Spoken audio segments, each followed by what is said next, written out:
Pedro from A&P-REACTS. I'm here today with Mark Jansen of Epica to talk about the upcoming new record, Omega, out February 26th on Nuclear Blast. How's it going? I'm fine, thank you. I'm just back from a bike ride. I had a good time. The sun was shining, not too cold, so You're feeling good. Energetic. I'm still feeling energetic. So that usually the adrenaline stays for like 1 hour, and then you have that point that you start getting tired. Yeah, you start to decline, and then you feel like you need to take a nap. Yes, but I'm still in that adrenaline phase. So perfect. I'm gonna use that and try to get the most out of you, so we can dive deep into this record. The first question that I have for you is, at what point did this album start to take shape, and what is the work that goes from that point all the way to the final product? Yeah, it started really taking shape after we took a break, a short sabbatical. And in the meantime, we already collected ideas. So everybody was recording stuff in their home studios, recording ideas. And then when we got together 5 days in a house in the Netherlands, we worked very hard on each other's tracks. And there it really came together. So we selected the songs there as well. We threw the weaker songs out, and we focused purely on the strongest ones. And from there on, it was a matter of working very hard from there on the details. And so it took then still about 1 or 2 months to finalize the album, and then we started recording it. I felt listening to this album that this is the biggest sounding album from Epica. I mean, not just from a musical perspective, but even from a vocal approach. Everything about this album is big. It has this big presence to it. What do you attribute to that?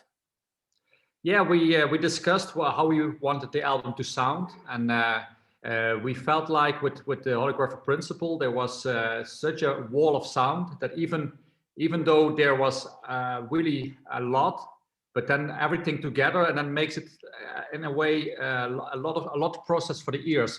So we thought if we sometimes give the guitars priority, sometimes the orchestra, it sounds even more brutal because of that, because then the guitars, where they have to sound brutal, they really sound brutal, instead of all the time having also to compete with the orchestra. So we really made more decisions this time, and therefore I think it's very well balanced in the end. I felt like the album had that. It had that volume, had that presence, but at the same time, you could digest all the different elements. Like, when it comes times for the guitars to have a little bit of a bite, you could feel that. When it's time for the drums to have a little bit more strength, you could also hear that. So it's an album that has two dimensions. It has the big, like over the top dimension, but you can also feel all the different pieces of the puzzle.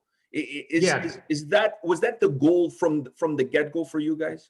Yeah, that was the goal, and also to reach that when you listen to the album from the beginning to the end, that is a pleasant experience, instead of because if it's too much, then after like 8 songs, the ears start getting tired. But we wanted that it would be a nice experience to listen from the beginning till the end, and that's only possible if you go one step back and create more dynamic in the sound. And I think we achieved that goal. And I must give a lot of credits to Joost van den Broek, the producer and also mixer of this album, because he did a killer job. I'm really happy with it.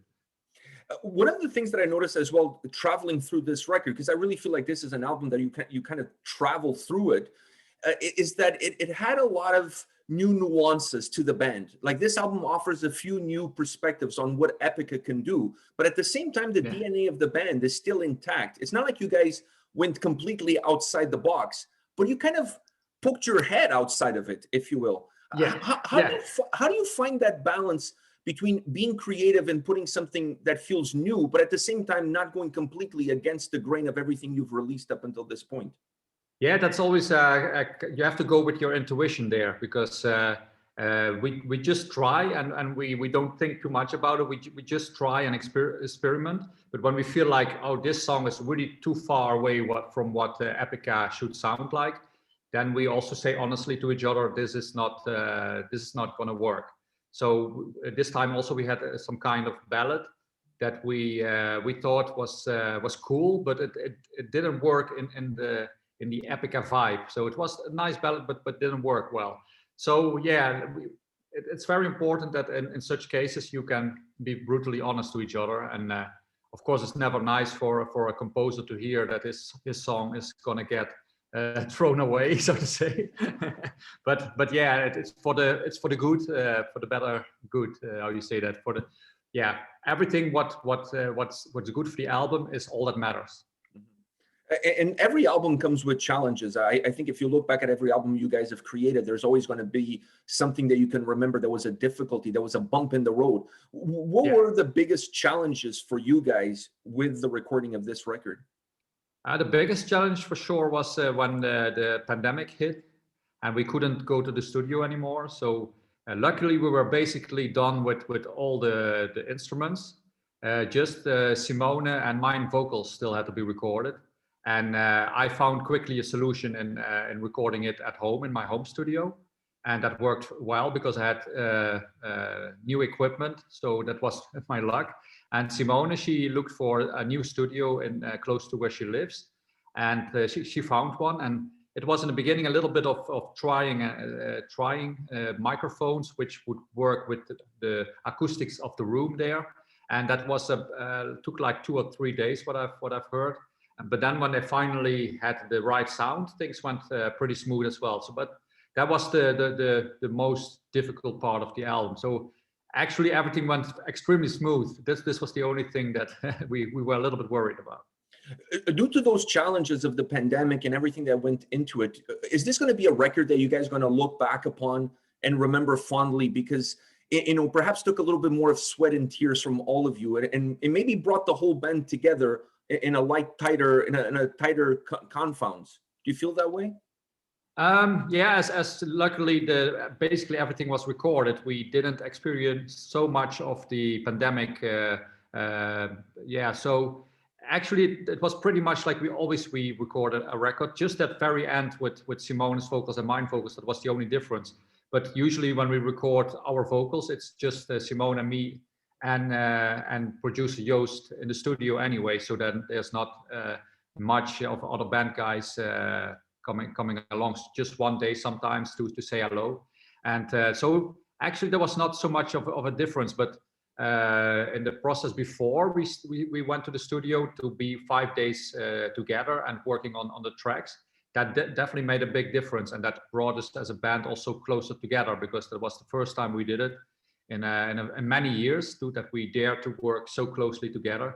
Because it can also happen that after 3 days that you think like, it's been fun, but I want to go home. But luckily that didn't happen. It was a very, very nice, pleasant experience. And I think next time we're going to do even more of this. So like two times 5 days. Outside of the goals that you have, as far as the album is concerned and as far as the band is concerned, when you come into a record, do you have some personal goals that you have in mind in terms of how you want the guitars to sound or how you want your vocals to sound?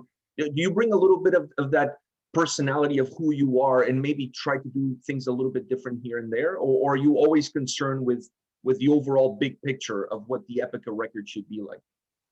Yeah, mainly the overall big picture and how the songs have to sound and how the songs have to be on the album, that it's a very well-balanced whole.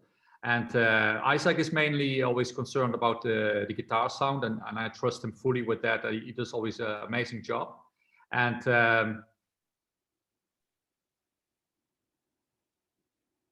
my own vocals I had in the past, and as I could record them now myself in my home studio, I felt like complete freedom. So I could go wild on them, and I could experiment. So because when you're in the studio, you have to basically do it like you agreed in the pre-productions.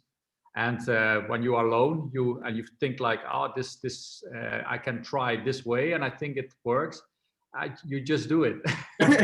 There's nobody there to ask any questions.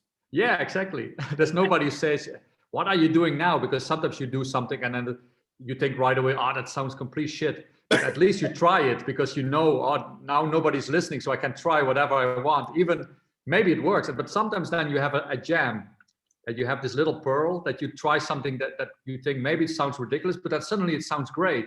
And that's the advantage of being alone, that you feel free to try whatever you want.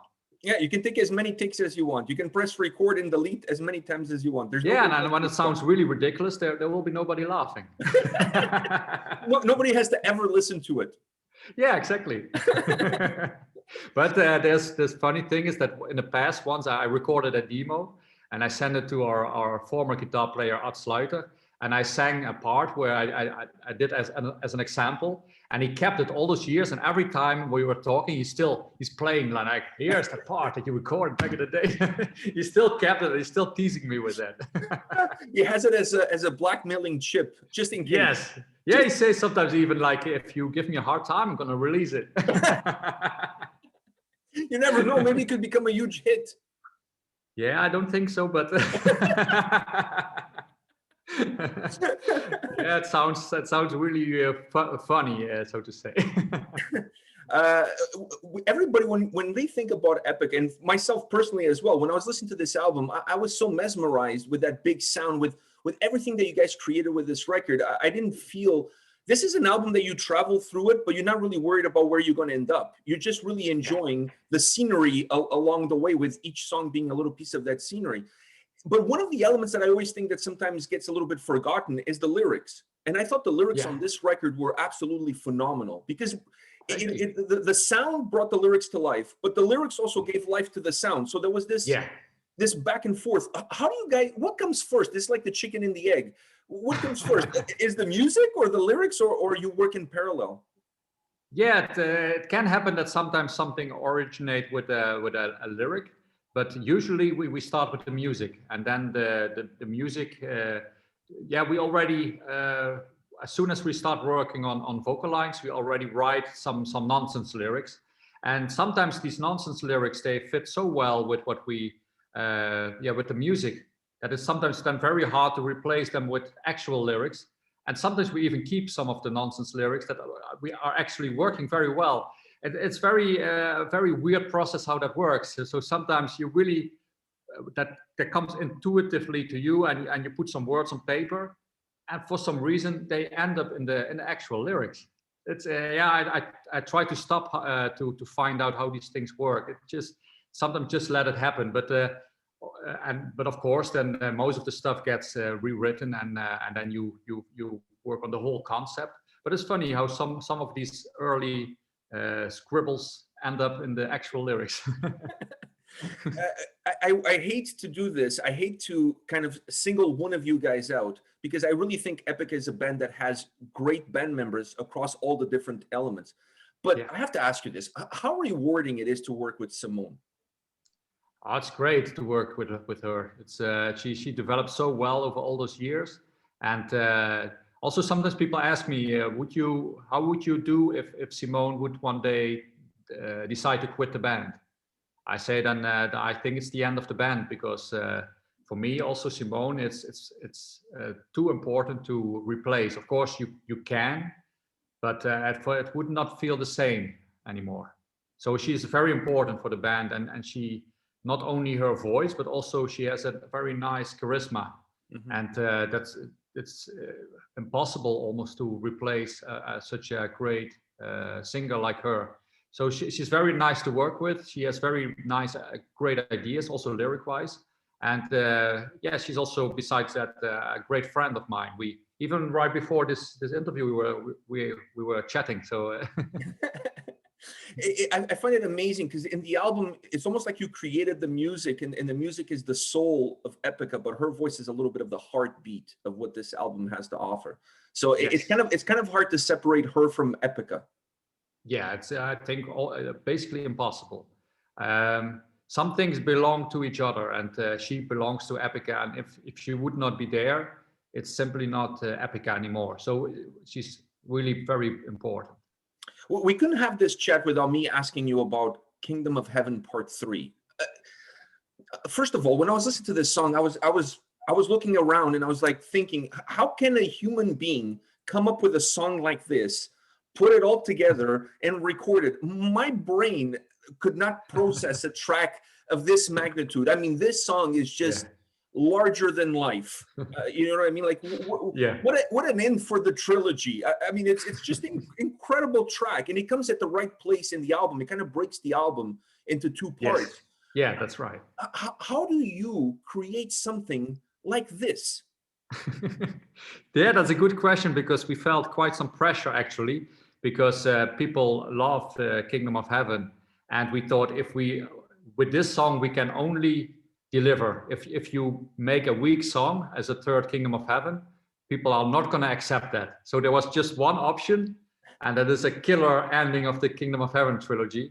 And I started with the intro, and then the beginning riff and the verse, and then I was stuck. And then I uploaded it to our Dropbox, and then it's for anybody who feels inspired in the Dropbox can always work on each other's ideas. And first I asked Rob to work on it, but for some reason it didn't happen. But then Isaac contacted me and he said, "Oh, I heard this idea of you in the Dropbox. Can I work on it?" I said, "Yeah, sure, go ahead. I'm stuck and I really don't know what to do. Let's see what you can do." Yeah, I said, I see, and then you see if you like it. And then he worked and he came up with the chorus and the beginning of the mid part. And I thought, wow, this is exactly what was needed. And I would have never come up with that myself. And then from there on, we started going back and forth. And it was really like a ping pong game. He was sending me stuff, I was sending him stuff. And it became bigger than life, as you say. Actually, even the sound that we used in the intro is called Bigger Than Life. that's a funny coincidence. It's just a track that I was like, every time you feel like it's coming to an end, it regains life again, and it gives you something different. I was just completely mesmerized by this track when I was listening to this album, and it got to that song. I felt like you guys could have released this on its own, and it would have been the best album of the year with one song. With one song. It's out of this world. Yeah, I'm really proud of the song, and I must say, because I'm also sometimes playing already through the songs of the album, and this song I played already more than 100 times on my guitar, and still every time I play it, it's fun to play, and that's for me the first time that I'm studying an album, and that a song after so many times playing it still so fresh and fun to play. Yeah, it's such, for me as a listener, I almost feel like I'm discovering something new about the track every time I listen to it. So even though the song is really long, it doesn't get boring because it's almost like you're rewatching with the director's cut, and you're watching the normal version of it, like, because you're always finding something new hidden within the song itself. It kind of has its life of its own. Yeah, and that was the intention, to make a track that people hopefully are blown away when they hear it. And yeah, I'm having a good feeling about it. And when you say something like this, my confidence about it grows. It should. Like, I mean, like I said, you could release this as an EP, or it would be like the best release of the year, because this song alone, it makes and it comes at the right time in the album. I really feel like you guys put it at the right place in the tracking list, because it kind of breaks the record into two parts. And it's such a different song from everything that came before. And it's so different from everything that comes after, that for the listener, it kind of resets your brain and allows you to continue with the record, because the album is long. So you don't want the album to become boring or repetitive. So this song kind of like allows you to forget everything that happened before and then enjoy everything that comes beyond it. So I love it. Yeah, it's a good way to see it. Yeah, because some were saying we should put it at the end of the album, but I really had also strongly the feeling this should be the position, because it felt right to place it here. And luckily, when we made the order of the album, also everybody agreed it was a great spot for the song. Well, I have one more question for you, and that is perhaps the $1 million question, which is, what are your expectations for this record? I nowadays I never have expectations anymore. It's in the beginning when we just started, I had all these expectations and hopes, and then but in reality, always things go different than you expect. So I still have hopes, of course, that the album will do really well, and that it when you look like 20 years from now back, that it was a very important album in our discography. And I have a very good feeling about it. But also now, especially also with the COVID situation, you never know what's going to happen. So you don't know anything about when you can tour again and stuff like that. So it's very hard to have expectations. but it's also takes all the pressure away when you have no expectations. Then also you cannot get disappointed. So for me, yeah, for me I'm already so happy with it. Whatever happens now, it's all fine by me. I told Rob this week, and I know this sounds super cliche, but I told him that this is the best album you guys have released. And I know that every time a band releases a new album, you feel like that's the best album. But this is the biggest sounding record that you guys have released. I mean, there's no doubts about it. Yeah, I think myself that as well, but I don't want to sound arrogant, and because every band also thinks their latest album is their best album. I know that cliche, but I truly also have the feeling that this one has some magic around. I don't know how to explain, but it has something extra. That it factor. Yeah, the X factor. Well, Mark, thank you very much for your time. I really appreciate it. Best of luck with this release. Best of luck with everything you guys have in store for us for 2021. And stay safe and stay healthy. Yeah, for you too, and for your family, stay safe, stay healthy, and hopefully we see each other on the road again when all this is over. 100%, 100%. Thank you very much for your time. Thank you too. Had fun with you. Bye. Thank you. Bye-bye.